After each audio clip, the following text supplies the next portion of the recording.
Good morning, good evening, good afternoon, everyone, and welcome to the New Energy Advancement Hub.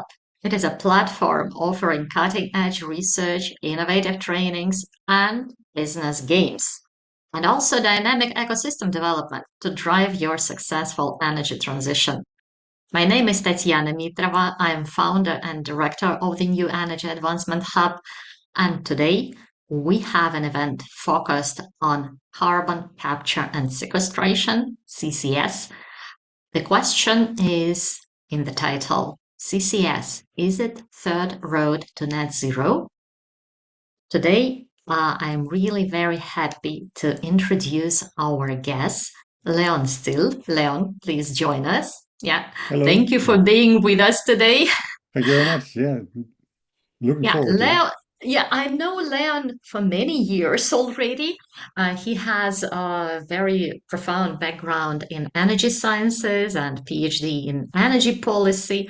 And he currently runs his own company as an independent energy expert through his label New Energy Institute. Sounds also very familiar and friendly to our New Energy Advancement Hub.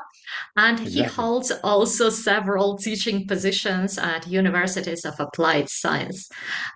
He has more than 10, 12 years of experience in various roles from business developer and lecturer to general manager in the energy transition. And what is most important in the context of our event today, he also holds the position of business development director at Hoviu.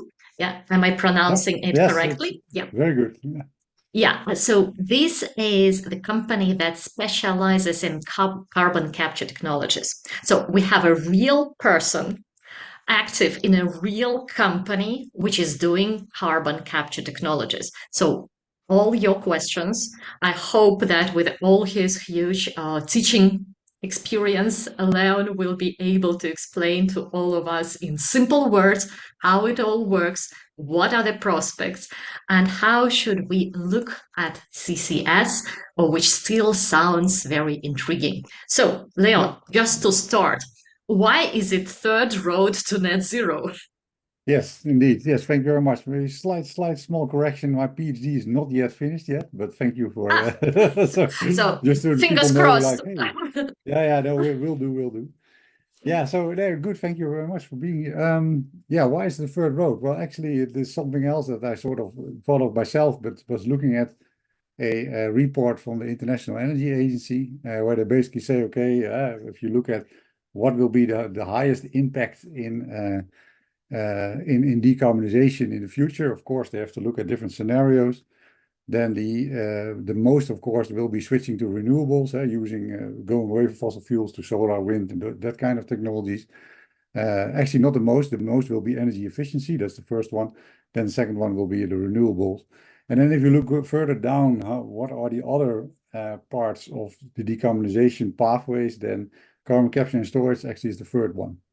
So if you look through all the old reports, it varies between 9% and 11 to 12% of the total carbon emissions we have to reduce before 2050. And so that's why I said, okay, is more or less the third road to net zero. Other things like nuclear or fuel switching and things like that are a little bit less impactful. So hence my title. Yeah, but do I understand correctly that it's not like an alternative road? It's just in addition to Yes. energy efficiency and Yeah. renewables. Okay, then it's You clear. still Yeah. have to do all the other ones as well, Hmm. and more so maybe even than before. But for specific sectors or specific applications, carbon capture and storage, removing the CO2 at the point source has a lot of merit. And I've heard about CCS for more than 2 decades. Yeah, I remember quite well Flame Conference in Amsterdam, where guys from Norway were explaining their Sleipner project. Yeah, and Yeah, the first experimental carbon capture. They were very proud from the technical point of view, but quite skeptical regarding economics. So, what yeah. has changed during the past 2 decades? Yeah, that's a good point. Yeah, no, indeed. So 2 decades ago, or even 3 decades ago, it sort of started, and then particularly in the power sector. So the idea was that you could decarbonize the power sector by, for example, keep on using coal-fired power plants to capture the CO2, and then that would be a net zero emission power plant at that point. Actually, what happened is that the power sector itself changed a lot because of the additional renewables. So they became much cheaper. So it didn't make sense anymore to do it for coal-fired power plants or any other power plants for that matter. So that's why the economics, like you mentioned, were not good for that scenario. But all the efforts were basically on those. Not everything, but a lot of it was aimed at the power sector.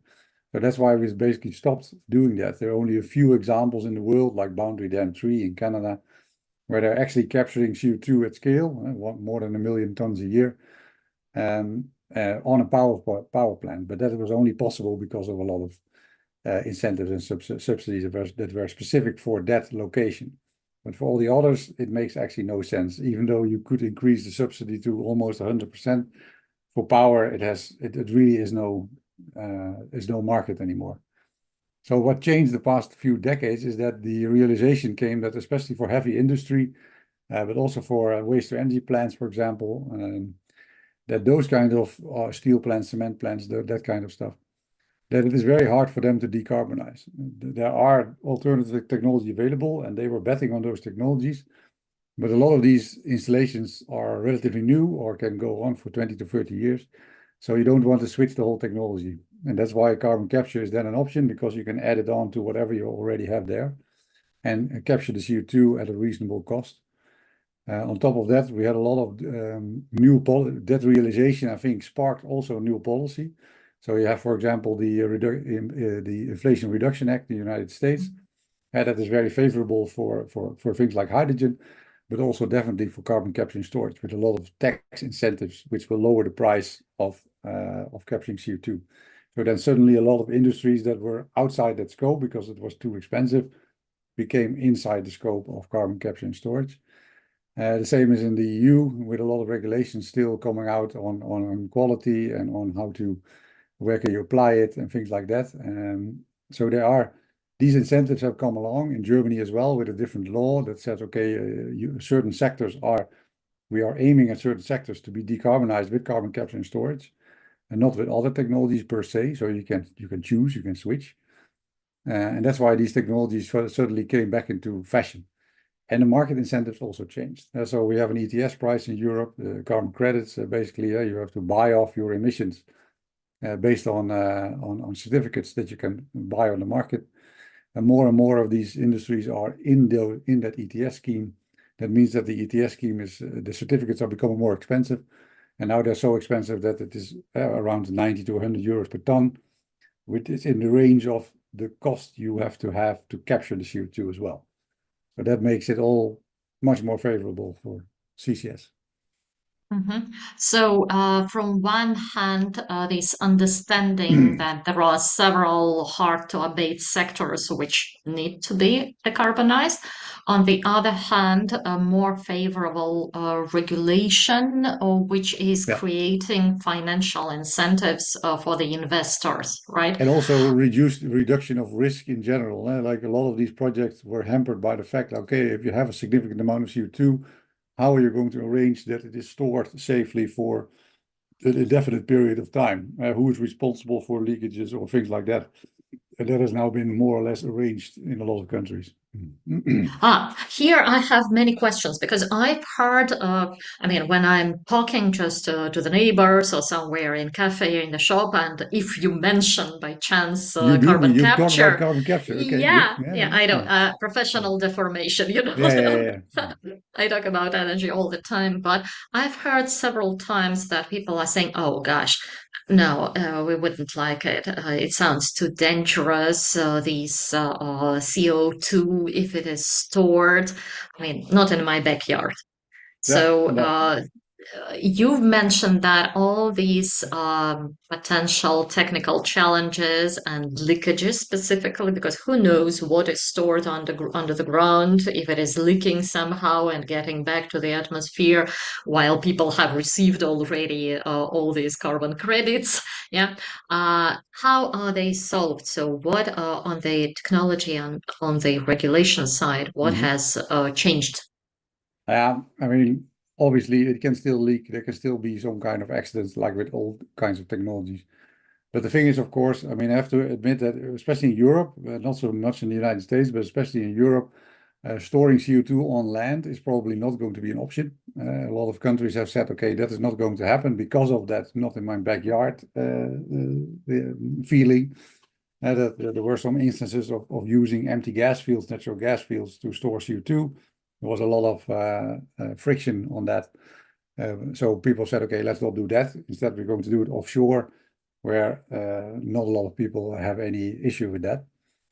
Because the same scenario is there. You either have empty gas fields, or you get injected into very deep aquifers, like water layers, where the CO2 is then stored.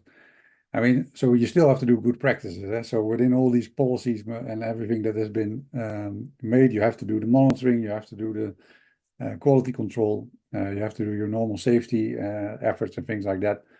But then it's good for people to realize that this CO2 is stored kilometers under the ground.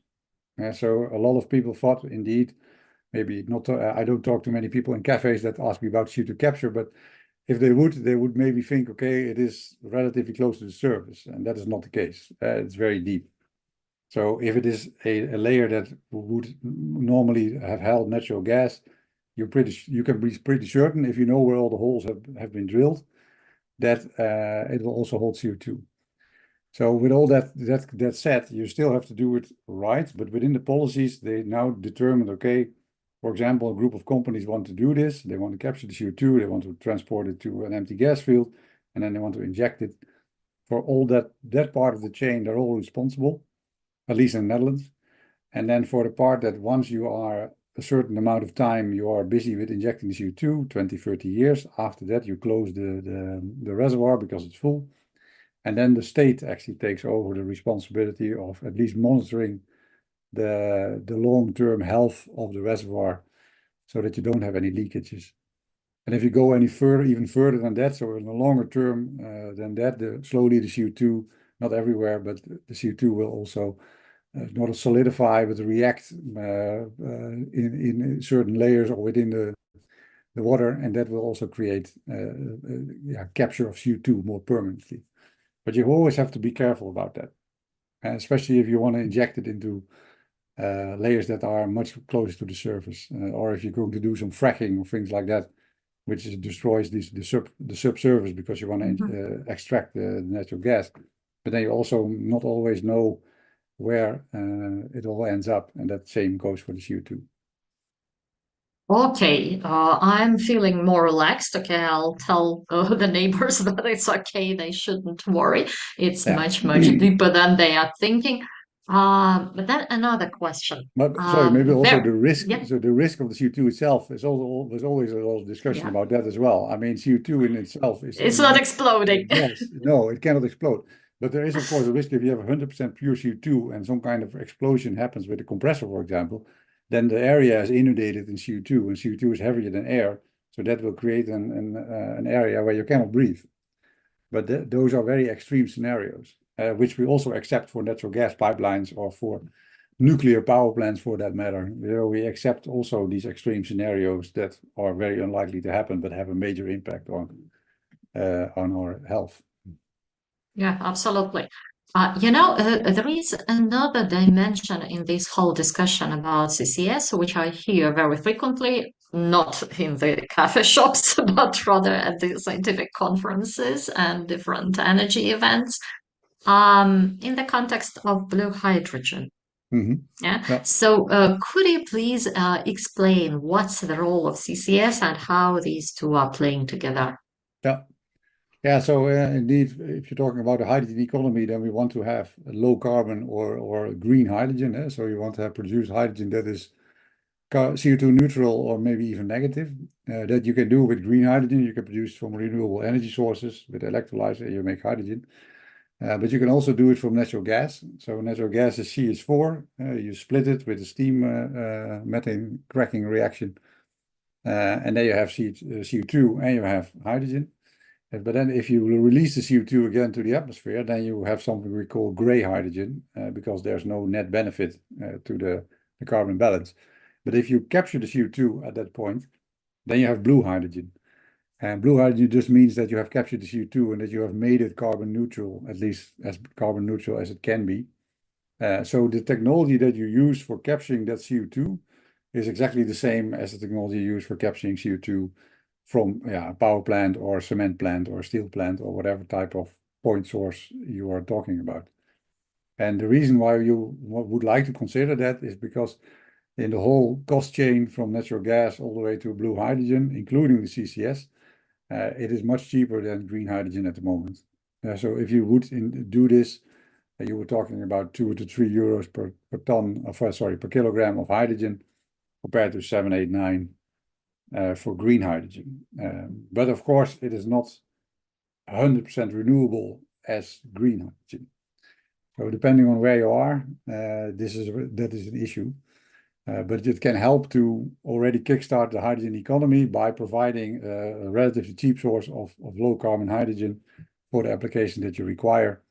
And already a lot of hydrogen is being produced for refinery, for example, because you need it for cracking of natural gas, for oil. And that is already made in that way, except they don't capture the CO2.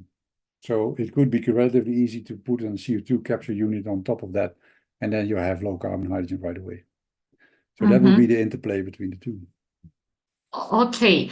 Then I have to ask the following question. And again, I hear a lot of criticism in the professional expert circles around CCS, like it should be only a transitional technology, not like a destination technology. So as long you've mentioned hard to abate sectors, that the assets are built already and they are supposed to operate for the next 20, 30 years. So we need to decarbonize them somehow, and CCS comes as a great solution. Okay, fine.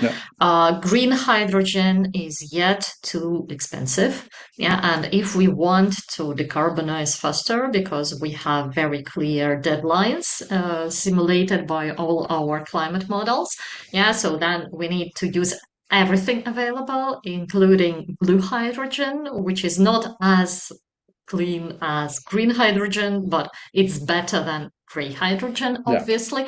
Yeah, but it sounds like a temporary solution for, let's say, the next 100 years, hopefully, if we can fix the climate change in this time frame.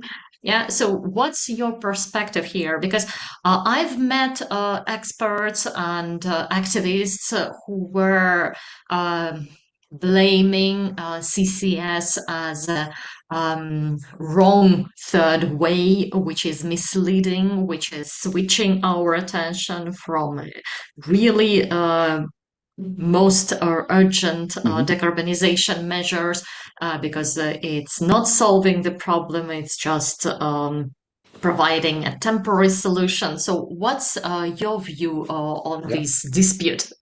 Oh yeah, it's very good. That is a very good question on that. And actually, I agree with you, and also with the skeptics, that it is a transitional technology.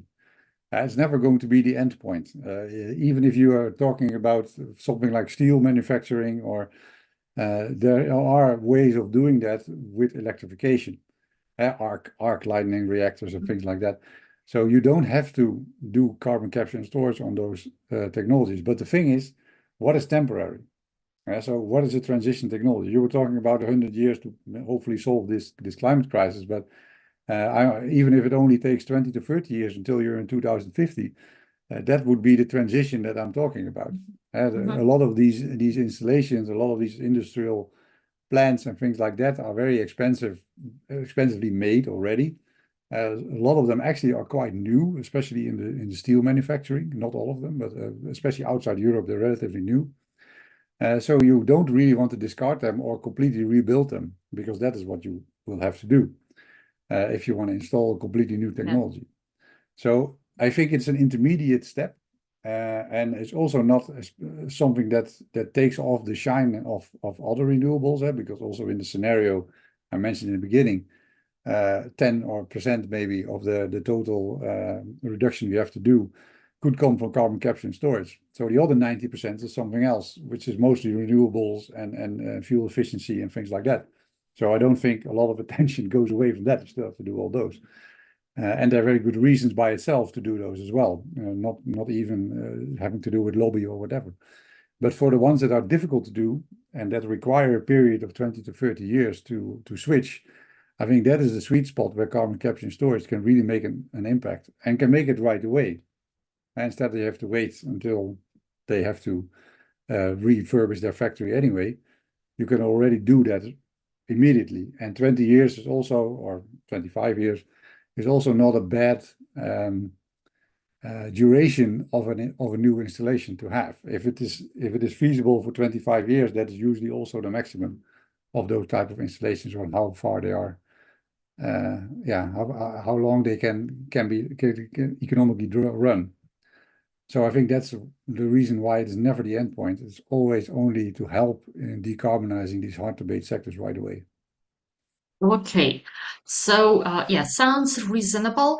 Okay, we are getting some questions. Do you prefer to respond now, or should we keep them until the end of our conversation? How do you What feel you now? want, I don't mind. Okay, there is a question from Jean-Philippe who refers to Lake Nyos in Cameroon in 1980s, which showed how deadly a large CO2 release could be. So there is some story, there is Yeah. some history, yeah, and it's just a comment, and I think, yeah, we should keep it in mind. But the question is how CCS compete with investing in low carbon energy generation? Is the challenge managing the timeline? Yeah, well, maybe to very briefly respond to that Lake Cameroon, there was another lake in Rwanda where they had the same problem.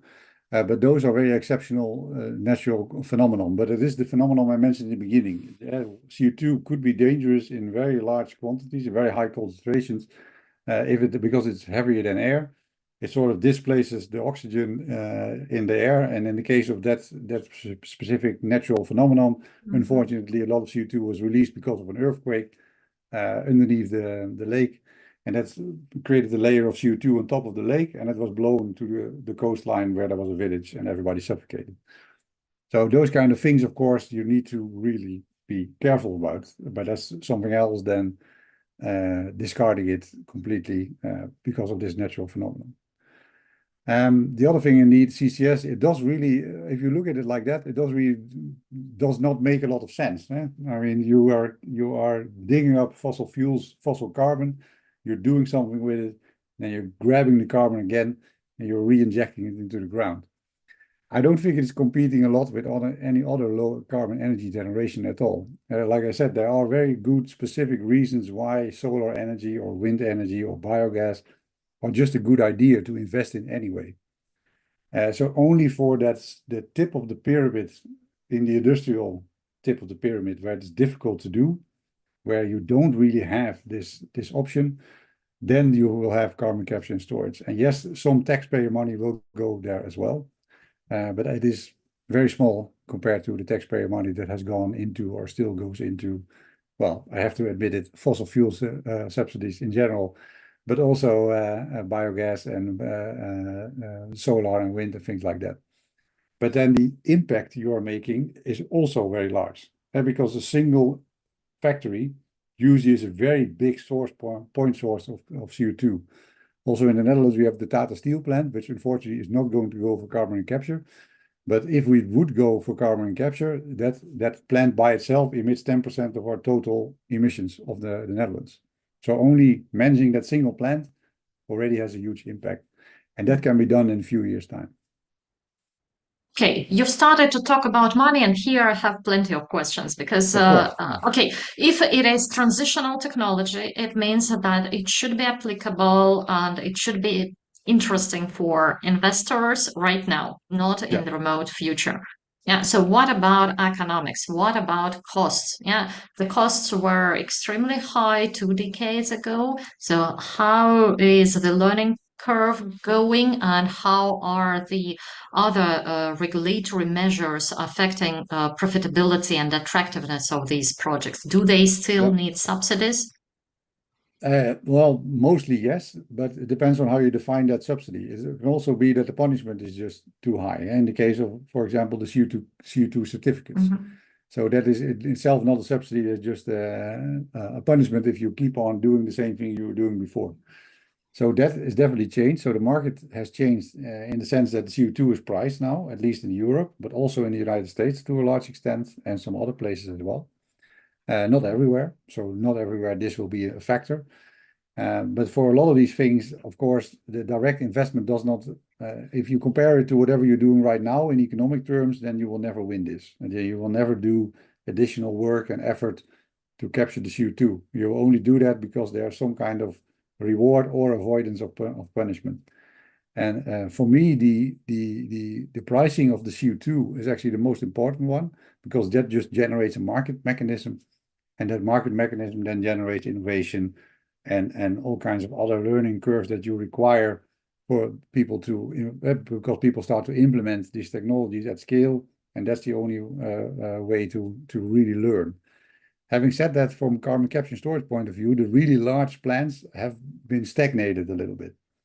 So if you're talking about the million tons per year plants or even more, those are still only a few companies that are able to do it. They are innovating as well, of course, but they may not be innovating fast enough to really decline the cost that much.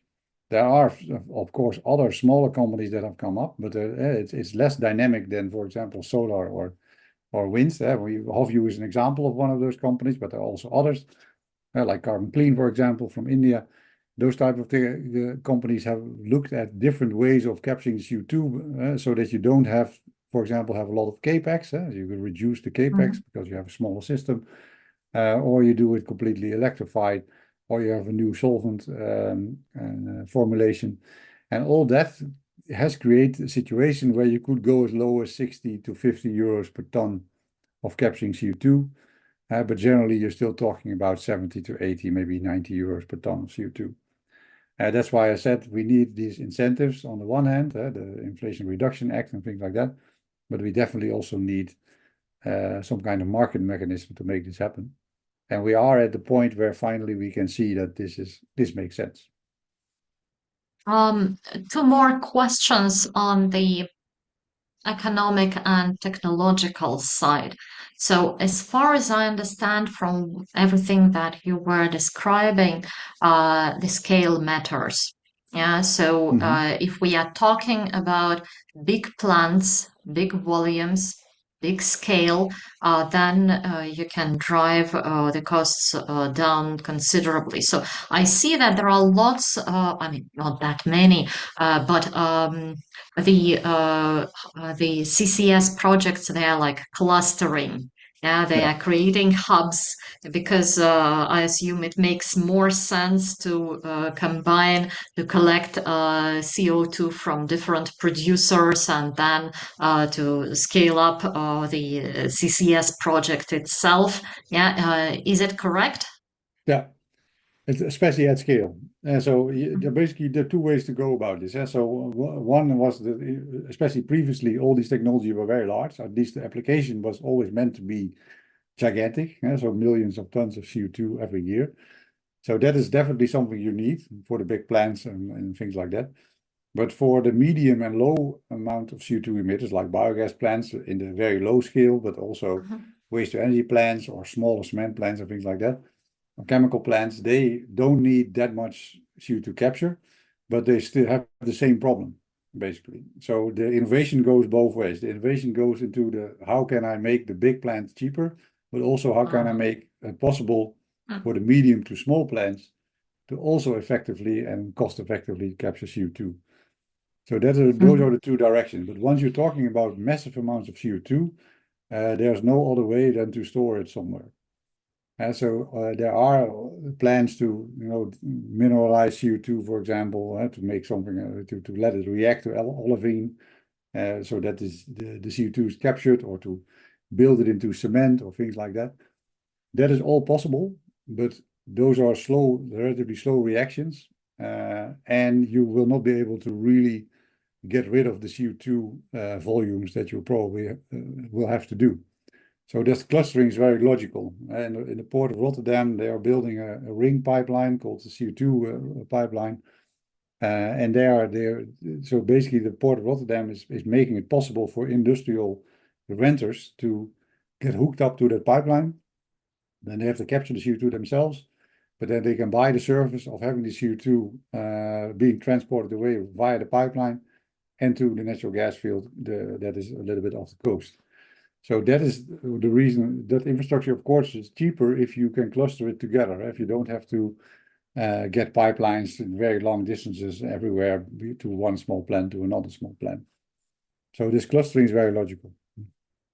Okay, and we have a question from Jinsok, which is related to this topic. So if you cannot build a pipeline for CO2, so he says one issue for CCS is transport. Many emitting countries need a geographical structure to store CO2, and they do not have these structures and must transport it overseas. So how feasible is it technically and financially to transport a large amount of CO2 every year by sea? Yeah. Well, technically, it's very possible. I mean, for example, the Northern Lights project in Norway is actually doing that. There's a part of the chain before they go to a compression island and then go into the reservoir, where they transport a significant amount of CO2, hundreds of thousands of tons every year with ships from the capture point to that island. But those distances are not very large. It's a few hundred kilometers or something like that. So that is very much doable. So technically, it's very much feasible. Financially, I'm not sure. No. So definitely for the smaller, like this project has been designed like that you need to have this intermediate step of transporting CO2 by ship. But if you're talking about this for large distances, I'm not sure if that will be very feasible. Also because you do have some boil off of the CO2, you do have some. You need to expend some energy to keep the CO2 into liquid state. Same with LNG ships, and same with possible ammonia, not ammonia, but with liquid hydrogen ships or something like that. So technically it's all feasible, but I don't think economically for large distance at the moment it's feasible. So it's still better to see if you have some kind of reservoir or something like that relatively close by. And it doesn't have to be an empty gas field or something like that. It can also be a very deep aquifer. And most places have those. Mm-hmm. And it brings us to the next question of Cyrus. So he's asking, carbon capture includes transforming CO2 to solid carbon or reforming it to e-methane, like CCUS The utilization. utilization. Yeah, you're right. Well, both can indeed be an option. So for blue hydrogen, there are also technology directions like pyrolysis, where you're actually making blue hydrogen, but you're also making solid carbon. So you put the CO2 into a solid, basically into some kind of a dust type of stuff. That's possible. Like I said, mineralization is also an option, where you make a solid material or cement. You put it into cement, but they're still relatively small. If you talk about carbon capture and storage, and then carbon capture and utilization and storage, that the utilization is the holy grail. So how are we going to make use of all that CO2 effectively? But fortunately, like a colleague of mine always said at TNO, at the Research Institute in the Netherlands, CO2 is a very difficult molecule because it doesn't respond and react to anything. So it's very stable, and that makes it very hard to use for something else. So we do use CO2 for certain things. We use it for brewing beer or putting it into greenhouses or things like that. But that is using it, but not really reducing it and capturing out of the atmosphere for a very long time. So methane is definitely an option.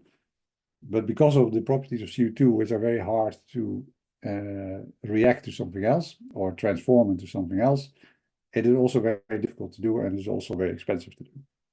So the utilization part is still very much in its infancy. Okay. Let's get back to the policy side. In European Union specifically, so what are the most important regulations and steps which could ensure that all the projects under discussion, I assume there are now several hundred of such projects under discussion, Yeah, that they will happen in reality, and that the permitting process and getting all the approvals and everything will not last for 20 years. yeah, The duration of operations of all these hard to abate assets. yeah. Well, yeah, unfortunately, within the EU, of course, it's a single entity more or less, but a lot of these things are still down to the individual member states. It's the same with, for example, biogas. That's why the Germans have a different law, a different type of policy than the Netherlands or Norway, or Norway's not in the EU, but close to. So it is still very much for local member states to deal with things like specifications and that kind of situation. But if you want to accelerate these projects more, you're also going to need to have something like cross-border transportation or cross-border trading or things like that. So the policies that are also under development, but which still take a little bit of time to do, are aimed to that kind of stuff. So how can you do cooperation? How can you do cross-border trading of CO2? For example, a small country like I mentioned something just by a random, let's say Luxembourg, a landlocked country somewhere, maybe they have some small industry that needs to decarbonize. They want to capture CO2, but they can never go anywhere with the CO2. So then they rely on Belgium or France or Germany or whatever to transport it to a certain location and maybe even store it there. So currently that is almost impossible to do, to arrange that kind of chain. So it is definitely something for the EU to figure out how to do is that to make a common framework where this is possible, and that can be the next step for CO2 clustering as well, CO2 capture clustering and then clustering of storage sites and things like that needs to be happen. But I have to admit, before we are there, it's also good that a country like Germany is making this kind of laws themselves, because of course they are a very big industrial player that already has a lot of impact on the market. But for the EU side, those are the things you need to consider. How can you facilitate that this entire chain from the capture to the storage and everything in between can be facilitated across different member states? So it sounds very familiar. We were discussing hydrogen market Yes. development in Europe with Kirsten Westphal, and she was saying that like you have to create a whole new market and the whole supply Yeah. chain. Yeah, it sounds familiar. So yeah, And exactly. also this standardization and specifications, yeah, in order to remove all these cross-border barriers, yeah, Yeah, and to make it a unified single market and to make it a exactly. market. Yeah, it may be the difference between hydrogen and CO2 in that sense that hydrogen is then the end product that you're going to use, and most likely CO2 is a waste project almost. Yeah, so that is of course the problem. You're talking about a different chain of transportation in that sense. But yeah, Mhm. exactly the same, and it's also it's the same and not the same at the same time. Okay, you've mentioned Germany, and it looks like Germany is probably one of the Germany and Netherlands probably are the most advanced in terms of CCS Norway, regulation. probably Yeah. Norway actually. Yeah, Well, yeah. Norway is not exactly EU No, but member, yeah, okay. but okay, Yeah, European country. yeah. So what are they? What is the new regulation in Germany, in Netherlands, in Norway, which could be used by the others? What are the best practices? Now I think what's interesting about for example, the German law that they introduced is that they exclude some sectors as well. So that they say, okay, yes, we will enable you to capture CO2, transport CO2, and then select storage sites and things like that. You can all do all these different steps. But you cannot do them if you're a coal-fired power plant, for example. So because we feel that does not have enough impact. There are other ways to do that. Basically, we want you to stop in the case of the coal-fired power plant. But for other industries as well, there are other ways to decarbonize. So it has to be hard or impossible to decarbonize your industry with anything else than carbon CO2 capture. And they give a list of those industries as well. And I think that's actually pretty smart, because then you are avoiding, of course, you will get a lot of discussion, and maybe you will look, you will not do everything right. That's possible. Some industries may feel left out or anything like that. But for a lot of industries, there are other options are available. So then you focus your efforts a little bit. Maybe a little bit on our first question, like where's the money going? The money needs to go to the things that have the highest impact. And so in Germany, I think that's pretty smart, because in the Netherlands, we have a slightly different system where you can get a subsidy based on how much ton of CO2 you're going to reduce. But then it's a sort of an auction type thing. Not really an auction, but something similar. You can describe it best, I think, as an auction. And that will give you a certain price. And that depends on which point in time in the year you're going to apply for it, and what are the different things you're going to do that make it so. And those two things together, I think, would really help. That we would say, because in Netherlands there's no real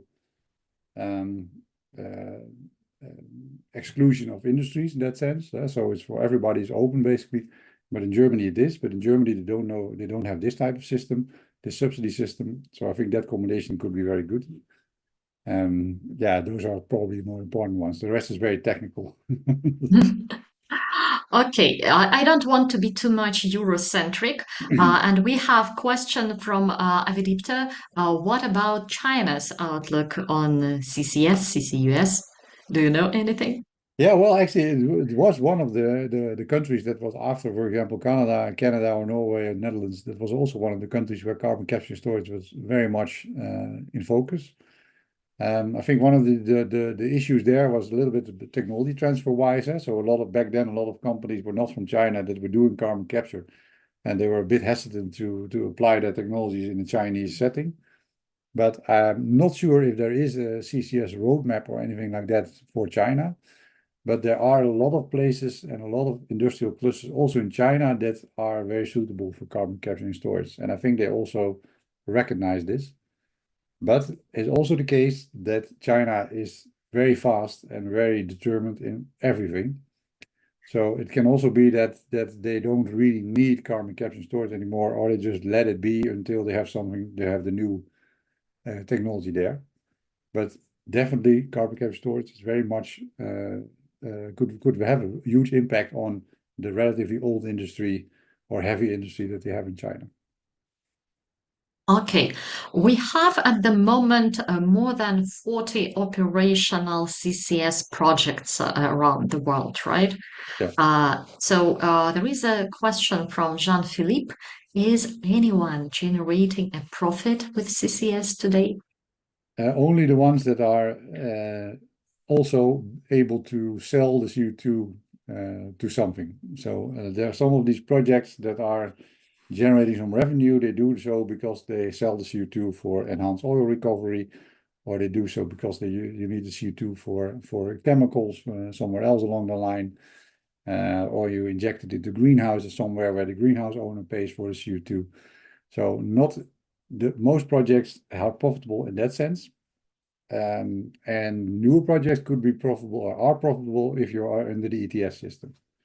So at the moment, the business case is not very. If you only peel off the business case purely on economic terms, then it's very hard to have a profitable CCS project. But if you include the ETS system, if you include those tax breaks, then you are much more profitable. And Dr. Nisha Shengania is also asking, what is the most beneficial value proposition to implement CCU? Yeah, so the utilization part, right? Mhm. Yeah, no, So again, you've mentioned a few yeah, I already, but mentioned a few. So who is the winner? yeah, who's the winner at the moment? Well, at the moment, I still think probably it's going to be enhanced oil recovery or enhanced gas recovery. So that sounds a little bit circular, huh? So that you're Yeah, capturing yeah, yeah. CO2 to make more CO2. Oil. Yeah, to create more oil, you do capture the CO2 again, so it remains in the reservoir. But those are probably the ones that are profitable by itself. And Okay. that's the utilization part that is good to do. Mm-hmm. Uh, and if we are, so it is the status quo of today. But Yeah. if we are looking into the future, what are or are there any innovations which are driving costs down? So can we Yeah. expect that it will become that there will be more visible business case, not only for enhanced oil recovery? Yeah, no, definitely. Yeah, but there are a lot of sort of startups and all kinds of new technology that are still looking very much at how can you utilize CO2 as effectively as possible. And from a very macro perspective, from a very high level perspective, of course, you would like to reduce these millions and millions of tons that they're going to capture. But from a how do you say that? From a business perspective, it can still be very favorable if you can get a few 100,000 tons every year to be converted into some kind of very good chemical somewhere. And so these startups, they usually are looking at that. Like, okay, how can I generate this niche? How can I make my niche based on conversion of CO2 to some kind of useful product? There's also algae still. It has been stopped a little bit, but I think they're starting it again. So how are you going to make use of algae, feeding them basically the CO2, and then have the algae produce something useful, a useful chemical or a useful other product, or even algae itself can be used again. So that kind of things that was started looking at. On the technology side, but like I mentioned a few times before, it's very much about solvent formulation. How can you make the solvent even more effective? How can you ensure that you're using less energy to regenerate the solvent, which is one of the major costs. So that's a lot of effort is going into that still. And then on the other hand, it is also the capex, so the installation cost. So these initial large scale installations were very expensive because they were also one of a kind. They were designed from the bottom up specifically for that application. So you see some startups or some companies very much active in trying to standardize this process, trying to make it so that you can ship these containerized units or something like that to have it easier to install and also easier to scale up, and to make sure that you use different ways of enhancing the surface area, for example, of contact between the solvent and the CO2. So that would then mean that you have a smaller installation as well. And we ourselves are working, for example, on electrification. We're working on solvents as well, but also on electrification, because normally you use steam to regenerate, which can be expensive to do because some plants don't have excess steam. So then you have to install another steam generator to get the steam to capture the CO2. Our process basically can also use just electricity, so that is easier to do than generating another steam, than putting another steam generator there, which usually runs on natural gas. So all these things taken together are definitely driving the cost down. They're also enabling the technology to be used in different sectors, smaller plants, like I mentioned before, smaller than the huge ones that like Tata Steel. But the most important factor is still that the market is just changing. So we are able to lower the cost of capture somewhat, but below 50 euros per ton is not doable. So it needs to be 50 to 60 euros would be the minimum of capturing CO2. So the market needs to be able to pay that, which is currently the case. Okay, so you are already responding to another question from Avidipta, which is what's the break-even Yeah, CO2 cost? Yeah, so it's about like 50 50, euros. 60. Yeah, Mm-hmm, that's mm-hmm, very low. That's where we try to aim at, which is good for us. mm-hmm. Yeah, yeah, yeah. So it's not at the moment, it's the target break-even Well, there are some companies cost. that claim that they can already do that cost. So Mm-hmm. I cannot comment on that, but they say they can do it. Okay, okay. Another question from Anastasia. Are there any particularities to each region where CCS projects are developing? And if so, what are they? In which regions are they developing most actively? And what, in your opinion, creates favorable conditions for this? So if Yeah. you look at the globe, where are the sweet spots? Yeah, that's a good. Well, the sweet spots are basically the ones that have also a very well developed fossil fuel infrastructure, to be honest. So they are like Norway, the Netherlands, Canada, US, Australia. Those were the ones, Japan, those were the ones that were initially very active in the carbon capture and storage in the CCUS development, CCS development. And that's very logical because they had a lot of these fossil fuel infrastructure that could be reused to also store and transport CO2. And so that's the case in Norway, that's the case in Netherlands, etc. So these places were already suitable for doing this, and it's still logical, it still makes sense, especially on these very large mega scales, because you need to get rid of the CO2 effectively. So if you don't have a place to do that, if you don't have any experience or you don't have any opportunity to store the CO2 there, then it's going to be difficult to achieve at scale. So you will still probably see those regions being very active, together with the region that also very industrial development. So if you have a high number of industries, heavy industries clustered together, which could, for example, also be India, then it also makes sense to capture CO2 there at some point if the market conditions are becoming favorable to do that. I would agree that in many cases, resource-rich countries which have well-established oil and gas industry, they are looking at CCS, CCUS as a blessing. Yeah, I mean, in all this turbulent transition. Where they have to redefine themselves and to find like a new market niche. CCS seems to be, well, not probably a silver bullet, but at least it provides some hope. And so, not surprising that Saudi Arabia, for example, has developed this whole concept of circular carbon economy, yeah, Yeah. where CCUS is playing a very important role.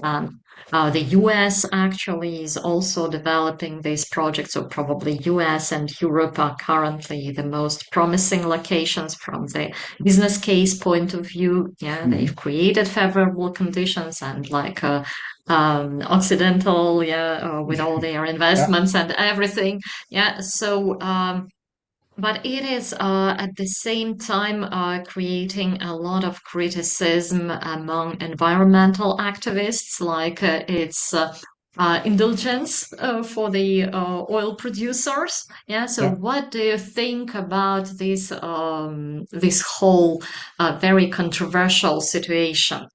Yeah. No, yeah. It's again a very good point. I mean, it's logical in the sense that the oil and gas industry is, of course, used to handling molecules, molecules from in this case fossil fuel sources, and then doing things with molecules to make other molecules basically that we use in our daily lives, and then switching that for complete renewables, which are electrons, electricity driven systems, is of course a completely different way of thinking about doing a business. So these big oil and gas companies, they will have a hard time, and you see that now happening, trying to transition to that if they want to. Some of them probably don't even want to, but even if they do want to, then it is difficult to do. And also the countries that are relying on this type of fossil fuel resources are, of course, more likely to first try to capitalize on that as much as possible before they would consider something else. So you definitely see that these oil and gas majors and these oil and gas type of countries are, of course, logical that they're the ones that want to do CO2 capture or CO2 transport and storage. Same with hydrogen, because they are the one that is the molecule part that they are used to. I don't think so that it is that bad, to be honest. I mean, it's just the way the market is developing.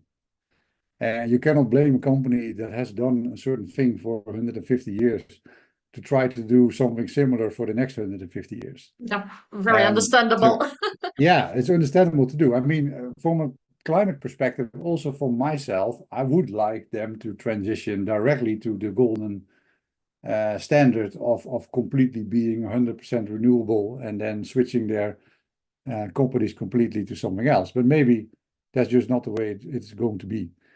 And maybe they will be, either competed out with other companies that emerge that are 100% renewable and start off that way, and then still be able to add some value for the things that they are good at, which could be carbon capture and storage, and also hydrogen and other molecule type renewable systems. So yeah, yes, the criticism will be there, but just reality, I think. Yeah, that is true. Talking about reality, we are witnessing now very surprising results, or maybe probably not surprising, but at least um, unpredictable results of voting in Europe. So, Yeah, do you see any impact of these political variations in Europe? It's yeah. Jean-Philippe asking on policies for CCS, or are they relatively immune to change of the leadership in Europe? Well, the way it is now, after the parliamentary elections from the Commission, or from the European Parliament, sorry, not the Commission, but the European Parliament, it has shifted a little bit more to the right, but not so much as everybody expected. Also in my home country, I live in Sweden, but I'm from the Netherlands. But in my home country, in the Netherlands, also has a much more right-wing oriented government than ever before. But what you see is that they are usually much more skeptical to climate policies than others. That's absolutely true. But they also are more likely to support things that are a little bit closer maybe to the normal way of doing things. And so they are much more in favor, for example, of nuclear as a low carbon resource for electricity, as opposed to wind or solar. So I think it will just mean a small shift, to be honest. I don't think that because a lot of these climate laws, a lot of the Green Deal laws and things like that are very much enshrined in different laws. So it's difficult to reverse that trend by a single government or by a group of governments. So if that would happen, that would again take 10 years before you are at that point. And we are also at the point that a lot of these technologies are self-sustaining.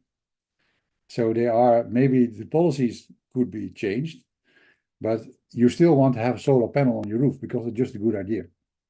So there's just, we can do so much, only so much about that. Nobody's going to say that solar panels are no longer allowed. But they will shift, of course, the policy maybe a little bit left and right, depending on what they feel is reasonable or required. So no, I don't think there will be a lot of difference. There will be some accents that will be put differently, definitely. But yeah, that's just the democratic process we're all in. Okay, so we are approaching to the end of our 1 hour conversation. It looked for me like 5 minutes, frankly. Yeah, me too. Yeah. So, Leon, probably if you could summarize the most important takeaways that our audience should remember for sure after this conversation, what would you like them to remember? Yeah, so no, I think carbon capture and storage has been around for a long time, but you see definitely a resurgence now. And the resurgence is based on the fact that we need to decarbonize these hard to abate sectors like the heavy industry and chemical industry. So the market has changed. The market has become more favorable for carbon capture and storage, but that will be for 20 to 30 years because of the transitional nature of this technology. But it's still one of the few things we can do right away to reduce CO2 immediately and not wait for all kinds of new technologies or willingness to invest in new technologies to be able to get the same result. So that's why I think CCS is definitely a golden future, at least for the coming 30 years. Great. Thank you so much. It was really extremely interesting and eye-opening. I think we've all learned a lot, and thank you for being with us. Yes, thank you.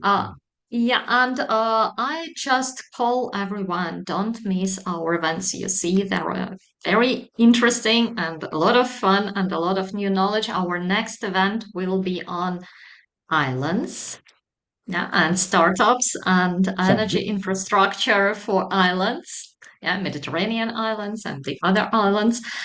This is another extremely interesting topic. So stay tuned, subscribe, and don't miss announcements of our next events.